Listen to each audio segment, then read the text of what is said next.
দর্শক, বাজেট নিয়ে আরো খবর জানবো আমাদের সহকর্মী রিয়াজ সুমনের কাছ থেকে। আমরা রিয়াজ, শুনতে পাচ্ছেন নিশ্চয়ই, জানাবেন আপনার হাতে থাকা তথ্যগুলো। আপনি যেমনটা বলছিলেন, আসলে আপনি জানেন যে এবার দেশের ইতিহাসে সবচেয়ে বড় বাজেট দিতে যাচ্ছে বিএনপি সরকার। প্রায় 2 দশক পর ক্ষমতায় এসে আসলে তারা এত বড় বাজেট দিচ্ছে, সেই বাজেটের দিকে কিন্তু গোটা দেশ এই মুহূর্তে তাকিয়ে আছে। আপনাকে কিছু তথ্য দিতে চাই। যেমন এবার হচ্ছে যে আপনি জানেন যে 9,38,000 কোটি টাকার বাজেট দিচ্ছে, তার মধ্যে জিডিপির প্রবৃদ্ধির লক্ষ্যমাত্রা ধরা হচ্ছে 6.5%, মূল্যস্ফীতির লক্ষ্যমাত্রা 7.5%, রাজস্ব আদায়ের লক্ষ্যমাত্রা ধরা হয়েছে 6,95,000 কোটি টাকা। একই সাথে অনুদান ধরা হয়েছে 6,150 কোটি টাকা, অর্থাৎ মোট আয়ের লক্ষ্যমাত্রা ধরা হয়েছে 7 লাখ কোটি টাকা। একই সাথে আপনি জানেন যে এবার বাজেটে বেশ কিছু পণ্যের দাম কমছে এবং বাড়ছে। সেই তথ্যটি একটু আপনাকে আমি দিতে চাই। প্রথমে আমরা যদি দেখি যে আসলে কিছু পণ্যের দাম বাড়ছে, তার মধ্যে দাম বাড়ছে কাজু বাদামের। এটি আমদানি শুল্ক পর্যায়ে আসলে বর্তমানে আছে 5% শুল্ক, সেটি বেড়ে 25% করা হচ্ছে। আমরা যদি দেখি এরপরে হিমায়িত আমদানিকৃত মাছ, এটির আসলে বর্তমানে 0 রয়েছে ভ্যাট, এটি বাড়ছে, এটি বেড়ে 15% করা হচ্ছে।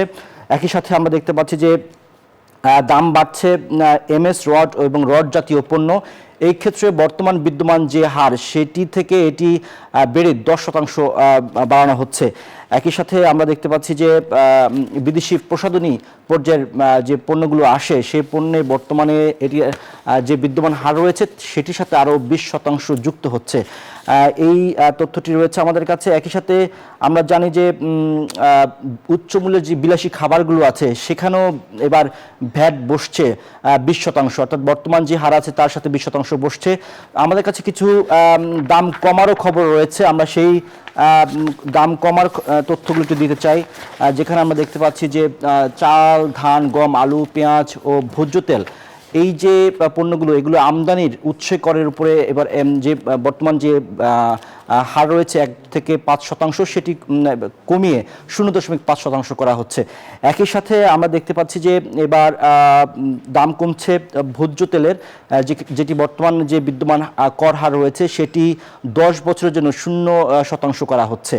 একই সাথে দাম কমছে সার এবং কীটনাশকের, অর্থাৎ এটির যে ভ্যাট এবং করের যে বর্তমান হার রয়েছে 7.5%, সেটি 0% করা হচ্ছে। দাম কমছে শিল্পের কাঁচামাল উৎসে করে, এটি বর্তমানে 5% রয়েছে, 4% করা হচ্ছে।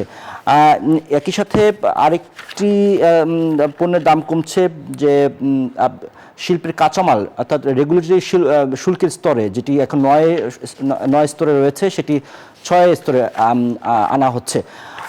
সব মিলে আসলে আরও অনেকগুলো পণ্যের কিন্তু দাম কমছে। সেই ক্ষেত্রে বলা যায় যে এবার আপনার যে ভ্যাটের বাজেটের যে প্রত্যাশা, যে জায়গাটি, সেই জায়গাটি আসলে একদিকে যেমন পণ্যের দাম কমছে, আবার কিছু পণ্যের দাম বাড়ছে। এই অর্থাৎ একটি ভালো বাজেটের দিকে কিন্তু আমরা যাচ্ছি। একই সাথে আমরা জানি যে এবার বাজেটকে ঘিরে যে রাজস্ব আদায়ের লক্ষ্যমাত্রা নির্ধারণ করেছে সরকার, সেটি 6,95,000 কোটি টাকা। এটিও কিন্তু বলা যায় যে এই মুহূর্তে আসলে যে বাজেটের লক্ষ্যমাত্রা অর্জনের পথে এটি আদায় করার যে লক্ষ্যমাত্রা, সেটি সম্ভব হবে বলে প্রত্যাশা করা হচ্ছে সরকারের পক্ষ থেকে। আমরা জানি যে এবারের বাজেটে আসলে কর্পোরেট ট্যাক্স সেটিও অপরিবর্তিত রাখা হচ্ছে। সব মিলিয়ে আসলে একটি যে গণমানুষের বা জনপ্রত্যাশার যে বাজেট, সেটি কিন্তু হতে যাচ্ছে আজকে।